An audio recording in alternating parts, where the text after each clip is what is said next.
sorry, I got sidetracked into the International Booker. Back to the Women's Prize. Sorry, before I should have finished on the Women's Prize. Which ones am I interested in?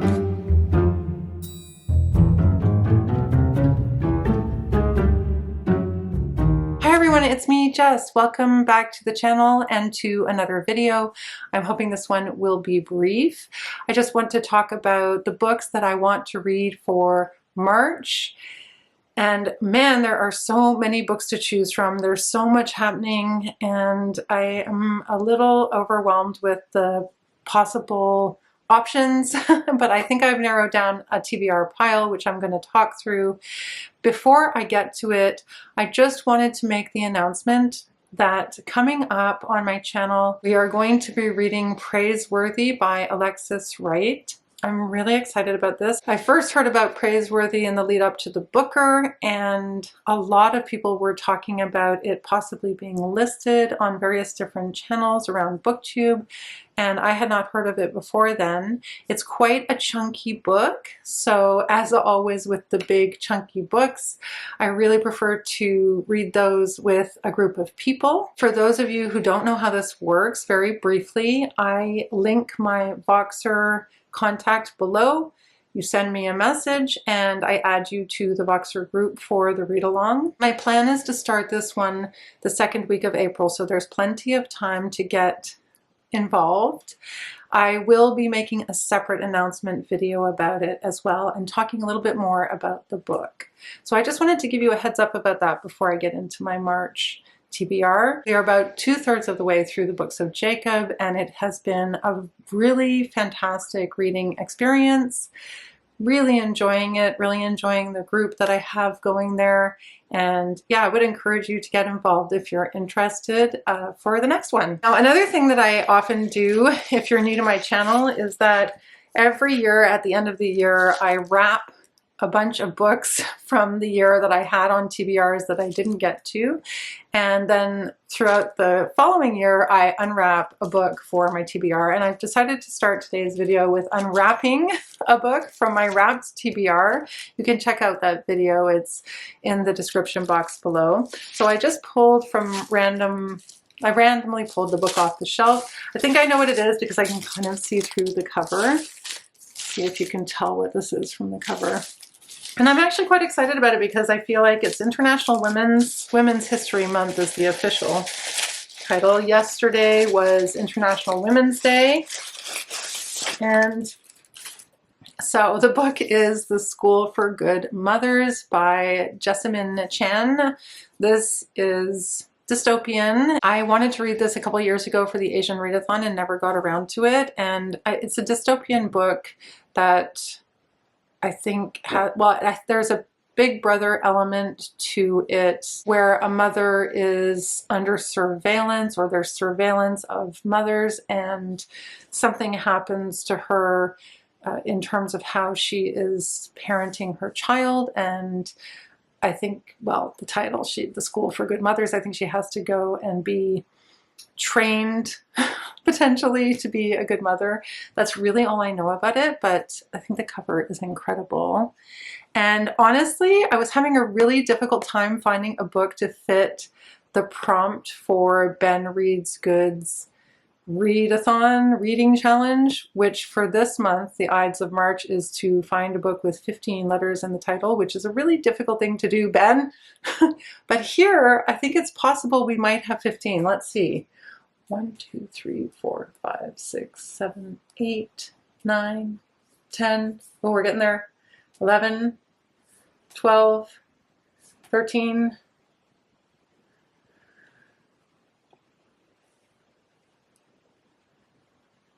13.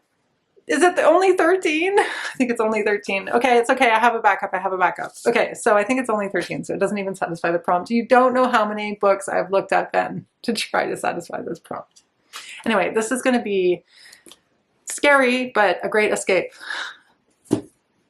In the same vein, I really just kind of shifted gears. I haven't gotten to any of the books on my Classics TBR yet, so I'm going to have to prioritize, though I actually have one in this pile because there happens to be a readathon this month that fits with one of the books on my classics TBR. I also just got distracted by all of the talk on Threads and Instagram and all over the place about Octavia Butler's The Parable of the Sower, and I decided I really want to read it. So I'm going to read it this month. It is about a young, I talked about it actually in my February suggestions for Black History Month because I read Kindred and really enjoyed it. This is about a young girl growing up in California, but it's very much dystopian in the sense that although it's set in 2020s when it was written, so she must have written it in what, the 80s or the 90s? First published in 1993. So it's all about economic crisis and climate change and this young girl living in California growing up in a gated community with her father who is a preacher, and they're sheltered from all of the anarchy that's happening as a result of this collapse of the climate and the economy. And that's all I know about it. I really want to read it. I've heard it's scarily predictive of what we're experiencing, and I think it will be fairly cathartic to read it right now, so I've added it to my TBR for March. So next up is the book that actually fits Ben's prompt, which I've been wanting to read for so long. Honestly, I tried to read this a couple of years back in French because I found it in my local little book box in French, and I didn't get very far. So, and that year one of my goals was to read 3 books in French, and like I've really abandoned that, honestly. I'm just trying to keep up with reading in English. And the book is The Murder of Roger Ackroyd by Agatha Christie. And I'm actually quite excited to read this one because I do love Agatha Christie, and I've heard really good things about this one. I've heard it's got a great twist. And it does have 1, 2, 3, 4, 5, 6, 7, 8, 9, 10, 11, 12, 13, 14, 15! That's 15 letters in it, thank goodness. Roger Ackroyd knew too much. He knew that the woman he loved had poisoned her brutal first husband. He suspected also that someone had been blackmailing her. Then tragically came the news that she had taken her own life with an apparent drug overdose. However, the Evening Post brought Roger one last fatal scrap of information, but before he could finish reading the letter, he was stabbed to death. Ah! I think there's a murder mystery readathon going on in March as well. If there is, I will link all of the information in the description box below and officially be participating in 2 readathons or reading challenges this month. I'm very excited about this one. I'm just in the mood to read. I am going to read some literary books for some from the International Booker Prize, from the Women's Prize, and from the Carol Shields Long List Prize. All of those I'm also including in some of them in my including some books from those lists in my TBR, well, as much as I can. So I'm trying to balance it with some stuff that I feel will be a little bit easier, more page turners. Not to say that the books on those lists aren't page turners, they may very well be. There's also a Bronte readathon, which I actually didn't know about until I watched Gemma's TBR video this morning. So thank you for introducing me to the Bronte readathon. I actually have a Bronte book on my classics TBR, so this seems the perfect time to be reading it. My choice is The Professor by Charlotte Bronte. This is about a man who moves to Belgium to take a job as a teacher, and he becomes entangled with a sensuously attractive older woman whose later suavely cruel maneuvers are designed to separate him from the penniless girl who is both a teacher and a pupil in her school. It says the middle and latter portion of the work is as good as I can write. It contains more pith, more substance, more reality in my judgment than much of Jane Eyre. So that's very compelling. So of the Bronte sisters, the books that I've read are, of course, Wuthering Heights, which I adore, and I've read Jane Eyre, which I don't adore as much as Wuthering Heights, but I did really appreciate. So I'm looking forward to this one. And next, I'm very excited about reading this one. I'm reading it with Lori, and it's going to be my first Eliza Clark. So we're reading Penance by Eliza Clark, and yeah, I'm really excited because I've heard so many good things about Eliza Clark. I do have boy parts on my shelf, but we're gonna start with this one.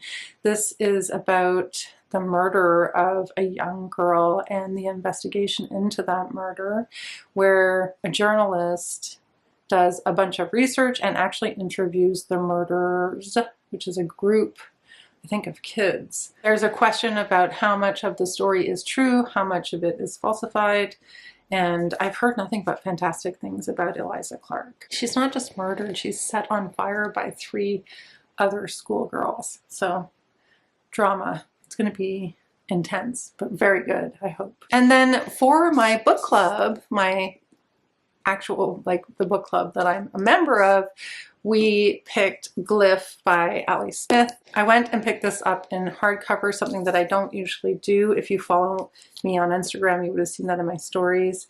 I was debating also getting Intermezzo by Sally Rooney, but the price tag on hardcover books in Canada is just so high that I didn't.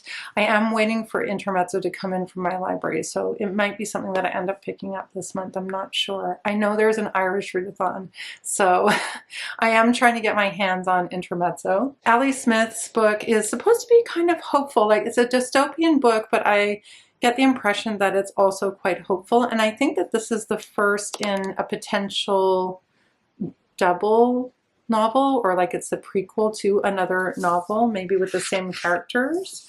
So Gliff is from the Scottish, and it's a word that means transient moment, a shock, a faint glimpse. And in the book, you have this very uncertain near future. I think it follows children, if I'm not mistaken, making their way in this new world when Western industry wants to reduce us to algorithms and data.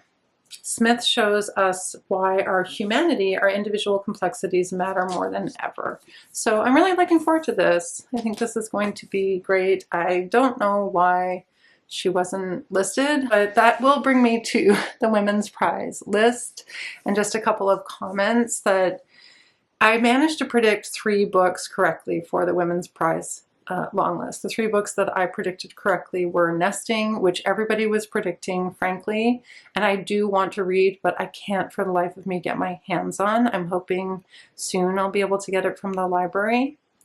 I also predicted Good Girl, which I don't know if I want to read right away. We'll see if it makes it to the short list. And I also predicted The Artist by Lucy Steeds, and that one I really do want to read, but again, I just haven't been able to get my hands on it, so we'll see if the library gets it in. I could order this book as well, so it's a possibility. I'm also looking at some books from the International Booker Prize. I've already been to my indie bookstores to ask about some of those books. I'm really interested in reading Reservoir Bitches, although I've heard that it's really intense because it's really about how cruelly women are treated. It's a set of linked short stories where 13 Mexican women share stories of their lives as they fight, so cheat, cry, and lie their way through their tangled circumstances. So I think it's going to be quite an intense read, but I really want to read it. I'm also interested in Under the Eye of the Big Bird. Actually, Buddy read Strange Weather in Tokyo a couple of years ago with Scott from Gunpowder Fiction and Plot, and it's the same author, Hiromi Kawakami. And I actually really liked Strange Weather in Tokyo, so I'd be interested to pick this one up. It's another distant future, humans on the verge of extinction, dystopian novel where children are made in factories from rabbit and dolphin cells. It sounds pretty wild. Her last book was pretty out there as well, but I'm interested in that. On the Calculation of Volume 1 is another one that I might pick up. This is a part of a septology, so I don't know about that, but it sounds like a really interesting premise. It's about a woman, Tara Seltzer, who has slipped out of time, and every morning she wakes up to the 18th of November. The one I think I was looking at was Eurotrash, which is about an author who travels through Europe with his 80-year-old mother. So there's a few that I have my eye on. Oh, and The Book of Disappearance is the other one that I was curious about reading.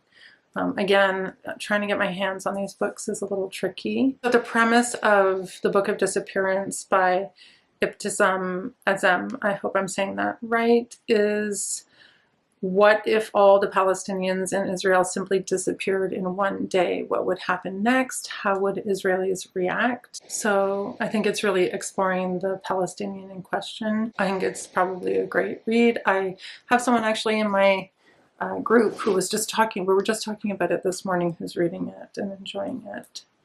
So these are some ideas from the International Booker Prize. It does look great. I like that the books are all around 200 pages, except for that one solenoid, I think is longer, but they're all quite short, so that's quite nice. It means that we can make progress, not like last year. I think last year it took me a really long time to read The Birthday Party by Laurent, was it Laurent Sauvigny? I hope I'm correct. I'm correct? By Laurent Mauvignier, sorry.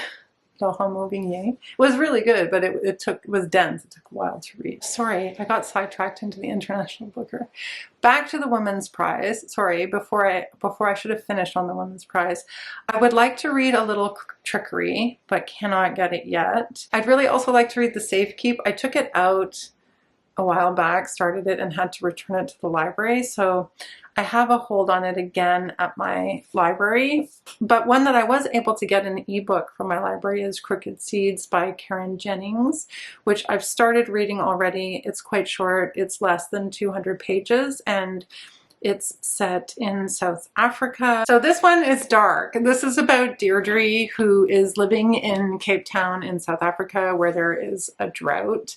She had lost her leg when she was 18 in an explosion, and she is contacted by the police because they're looking for the bodies of people who were disappeared, I think, or murdered. And they might be under her family home. That's what I've gotten so far. I really did just start reading it. Apparently it's pretty bleak, so I'm always down for that. And then finally, I am going to try to read Pale Shadows by Dominique Fortier, so translated by Rhonda Mullins. I just talked about this when I talked about the books on the Carol Shields Prize long list. This is just so pretty and sounds so good. It's taking the poems of Emily Dickinson and three characters, women who were in her life: her sister Lavinia, brother's mistress Mabel Loomis Todd, and also his wife Susan Gilbert. And then, with really no clear guidance from Emily in this novel, they put together the scraps of paper to create a book. And this just sounds really interesting and compelling to me. So it's one of the first ones I want to read from the Carol Shields Prize.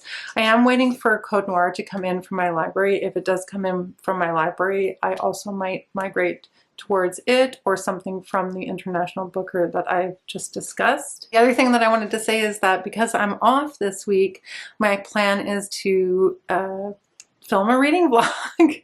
So I'm excited about that. I haven't made a reading vlog since Christmas. I think I'm definitely going to be reading these two books for my reading vlog, and then I don't know what else I will read. Shall see. The other one that I really want to get to, if I can, is from the Women's Prize Nonfiction Prize, which is the Nina Cherry memoir called Interconnected Threads. I think that's what it's called. I've been trying to get my hands on a copy, like an e-copy or an audiobook, because I think that that'd be interesting to read. And the other one is Utlin by Jenny Fagan, which I'd love to get my hands on as well. So I guess there are quite a few possibilities based on the prize list that I am interested in. I will just say that I probably am more excited about the Carol Shields Prize and the International Booker Prize than I am about the Women's Prize this year, which is disappointing. I just thought that there would be more diversity, the same thoughts that a lot of people are reflecting around BookTube. I don't really know why the judges make the decisions that they make when there are so many fantastic books that are eligible. I will pick and choose the ones that interest me, and I may just go back and read books from past years that I didn't get to, because there are quite a few that I haven't gotten to that I really wish I had, or books backlisted books from the Booker Prize lists. There's just so many that I haven't had a chance to read that I'm really interested to read. So in some ways it just takes the pressure off. I don't have to feel so pressed to read everything on the long list. I'll probably wait until the short list comes out and take it from there. There are books from last year's Women's Prize long list that I haven't read yet that I own. And one of them is on the Carol Shields Prize long list, which is River East, River West. So I'll definitely be reading that. And I would like to read a few others, like for example, Cecile Pinn's Wandering Souls. I haven't read that. So I think I'm just gonna pick and choose. Oh, thank you so much for watching this video. If you're new to the channel, please say hi in the comment section below. And sometimes what I do is ask at the end of the video for you to leave me an emoji that fits with selections, particularly on TBRs. For the Agatha Christie book, why don't you leave me a little inspector with his little monocle emoji. Thanks so much for watching, everyone, and I will see you in the next video. Bye for now.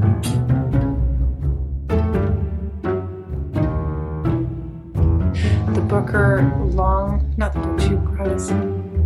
I first heard about Praiseworthy in the lead up to the Booker that surveils where and then the other one is Butler. What is it?